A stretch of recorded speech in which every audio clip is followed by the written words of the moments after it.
मैं डॉक्टर सुरेंद्र सिंह, सह आचार्य राजनीति विज्ञान, श्री राधेश्याम आर मोरारका राजकीय महाविद्यालय झुंझुनू बीए पार्ट फर्स्ट के सभी स्टूडेंट्स का स्वागत करता हूं। हम राजनीति विज्ञान जो है पॉलिटिकल साइंस, इसका अध्ययन करेंगे।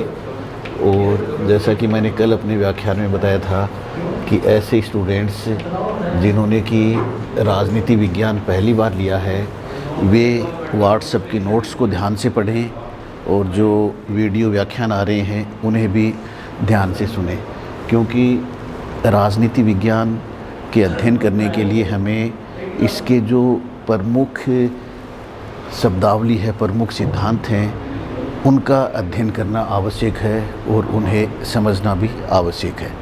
हम राजनीति विज्ञान का जो फर्स्ट पेपर है उसका अध्ययन करेंगे। और फर्स्ट पेपर का नाम, जैसा कि कल मैंने आपको वीडियो में बताया था, राजनीति विज्ञान के मूल आधार। राजनीति विज्ञान के मूल आधार में राजनीति विज्ञान क्या है, राजनीति विज्ञान में किन चीज़ों का हम अध्ययन करेंगे और राजनीति विज्ञान का अध्ययन मानव के लिए कैसे उपयोगी है, उसके बारे में जानकारी प्राप्त करेंगे। अब जो सबसे पहली हमारी चीज़ सामने आती है कि राजनीति विज्ञान से हम क्या समझते हैं, जो कि व्हाट इज़ पॉलिटिकल साइंस, और राजनीति विज्ञान का परिभाषा क्या है, राजनीति विज्ञान शब्द का अर्थ क्या है और इसका कार्य क्षेत्र क्या है।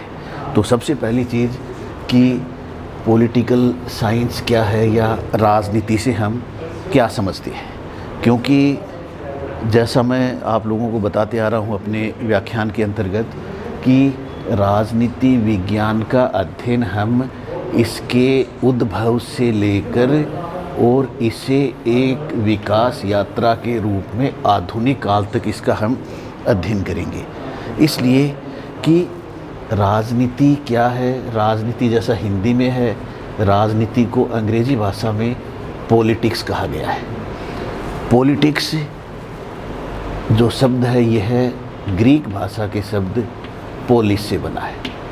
और इस पोलिस का क्या अर्थ है, सिटी स्टेट, नगर राज्य की जो राजनीति है वह अंग्रेजी भाषा के शब्द पॉलिटिक्स से बना है और पॉलिटिक्स ग्रीक भाषा के शब्द पोलिस से बना है और पोलिस का अर्थ है सिटी स्टेट या नगर राज्य।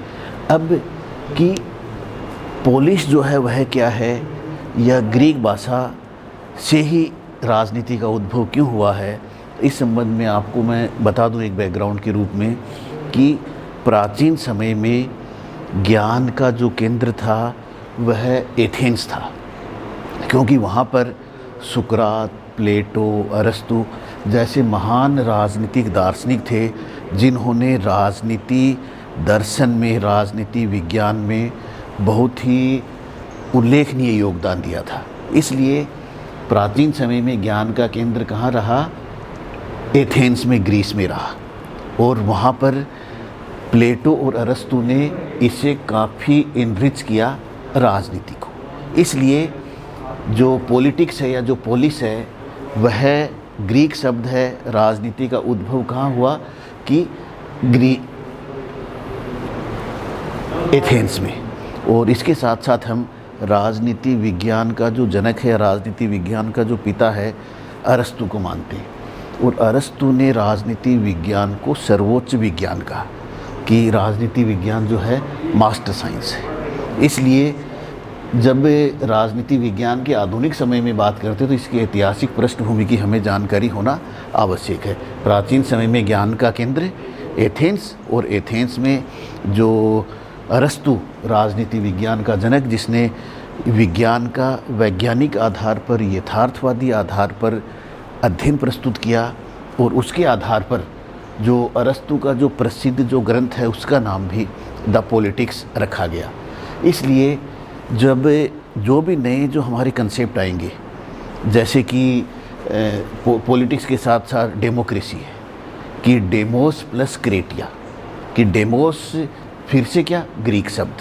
तो जिन जिन शब्दों का उद्भव कहाँ, ग्रीस में हुआ या एथेंस में हुआ, तो उन शब्दों का हम अध्ययन यहाँ करेंगे। इसलिए राजनीति का जो अध्ययन है वह आरंभ कहाँ से होता है? ईसा पूर्व से पहले की, ईसा पूर्व से पहले की बात है। ईसा पूर्व 350 वर्ष पूर्व। इसलिए जब कि राजनीति विज्ञान का आरंभ ईसा पूर्व एथेंस से होता है, क्योंकि वह ज्ञान का केंद्र था। इसके पश्चात निरंतर ज्ञान के केंद्र में परिवर्तन होता रहा और मध्यकाल में ज्ञान का केंद्र जो है वह इटली हो गया। और जैसे इटली होने से इटली में हम देखते हैं कि संत ऑगस्टाइन है या संत थॉमस एक्विनास है, उसके जैसे विचारक हमारे सामने उभर कर सामने आते हैं। और उसके बाद जैसे आधुनिक समय में ज्ञान का केंद्र ब्रिटेन हो गया, और ज्ञान का केंद्र ब्रिटेन होने से वहाँ पर हमें जैसे होब्स लॉक रूसो हैं, वे ब्रिटिश जो राजनीतिक दार्शनिक के रूप में सामने आते हैं। और उत्तर आधुनिक काल में इससे आगे जाएं तब ज्ञान का केंद्र अब वर्तमान समय में अमेरिका हो गया। इसलिए राजनीति विज्ञान का अध्ययन आरंभ करने से पहले हमें इसका अर्थ समझना होगा। राजनीति अंग्रेजी में पॉलिटिक्स, पॉलिटिक्स कहाँ से आया? ग्रीक भाषा के शब्द पोलिस, और पोलिस का अर्थ है नगर राज्य। कि प्राचीन समय में यूनान के छोटे छोटे नगर राज्यों की शासन व्यवस्था के अध्ययन को राजनीति कहा गया। कि राजनीति क्या है? राजनीति प्राचीन काल में यूनान के छोटे छोटे नगर राज्यों की शासन व्यवस्था का अध्ययन, और इसमें कि इन छोटे छोटे नगर राज्यों की जो जनसंख्या थी कितनी थी? 5,000 या 10,000। कि जैसे कि प्लेटो है, प्लेटो मानकर चलता है कि एक आदर्श राज्य की संख्या 5,040 होनी चाहिए। इस प्रकार छोटे छोटे नगर राज्य कैसे थे? सीमित जनसंख्या वाले। और इन नगर राज्यों की शासन व्यवस्था का अध्ययन क्या था? पोलिस या पॉलिटिक्स के अंतर्गत आता था।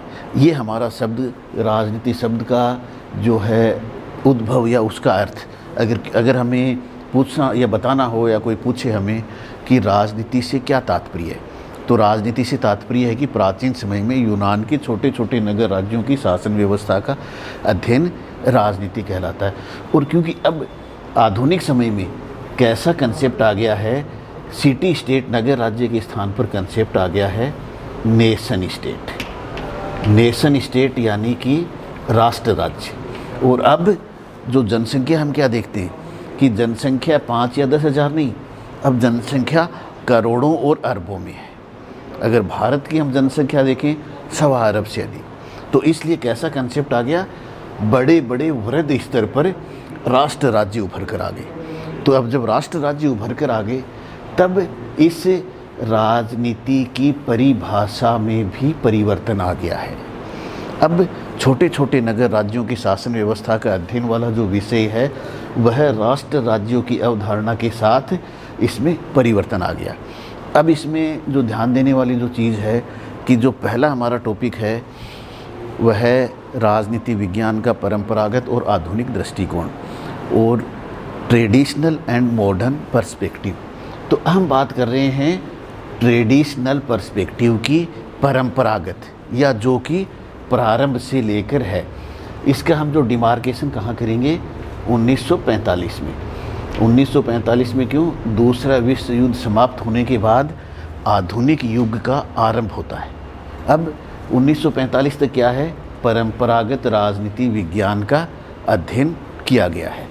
और अब इस 1945 तक परंपरागत राजनीति विज्ञान के अध्ययन में क्या बताया है कि राजनीति विज्ञान जो है वह नगर राज्यों से निकलकर राष्ट्र राज्यों की अवधारणा तक आ गई। और राष्ट्र राज्यों की अवधारणा तक आने से क्या हुआ कि इसकी परिभाषा में परिवर्तन आ गया। अब राजनीति विज्ञान क्या है कि आधुनिक परिभाषाएं कि राजनीति विज्ञान राज्य के अध्ययन के रूप में, दूसरा राजनीति विज्ञान सरकार के अध्ययन के रूप में, और तीसरा राजनीति विज्ञान राज्य और सरकार दोनों के ही अध्ययन के रूप में। राजनीति विज्ञान की परंपरागत परिभाषा के बारे में मैं बात कर रहा हूँ। ये चीज़ क्या है? राजनीति का अर्थ है। अब राजनीति विज्ञान की परिभाषा जो परंपरागत दृष्टिकोण के अनुसार है वह है राज्य के अध्ययन के रूप में। राज्य का अध्ययन कैसे? कि राज्य का प्राचीन समय में कैसा स्वरूप था, वर्तमान समय में कैसा है और आधुनिक समय में कैसा होगा। क्योंकि जब हम परिभाषा की बात करते हैं राजनीति विज्ञान की परंपरागत, तो अनेक विश्वविद्यालयों में, महाविद्यालयों में लगभग रोज़ कितनी ही बार इस गार्नर की परिभाषा को दोहराया जाता है कि गार्नर के अनुसार राजनीति विज्ञान का आरंभ और अंत राज्य के साथ होता है, कि political science begins and ends with the state, कि राजनीति विज्ञान का आरंभ और अंत राज्य के साथ होता है। तो राजनीति विज्ञान राज्य के अध्ययन के रूप में। दूसरा जो राजनीति विज्ञान की परिभाषा में आता है वह है सरकार के अध्ययन के रूप में। सीले और लीकोक इनका मानना है, क्योंकि राज्य का स्वरूप कैसा है, अमूर्त है, राज्य हमें दिखाई नहीं देता, तो अब राज्य के कार्य कौन करेगा, कि राज्य जो है अपने समस्त कार्य सरकार के माध्यम से करवाएगा।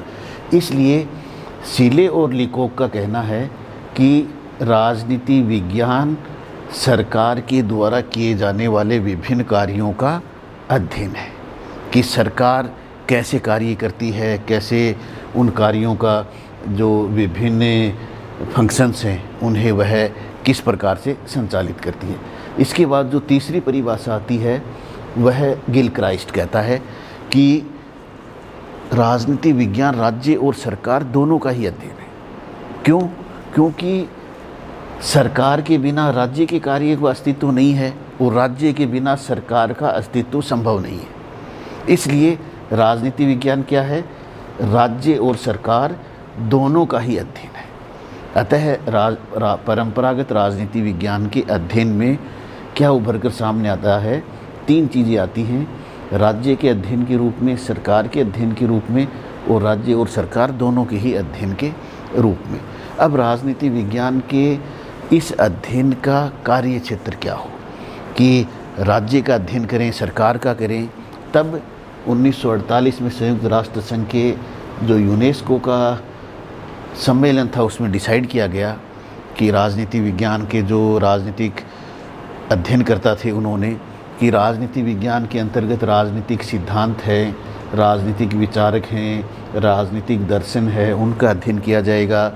जो राजनीतिक संस्थाएं हैं उनका अध्ययन किया जाएगा।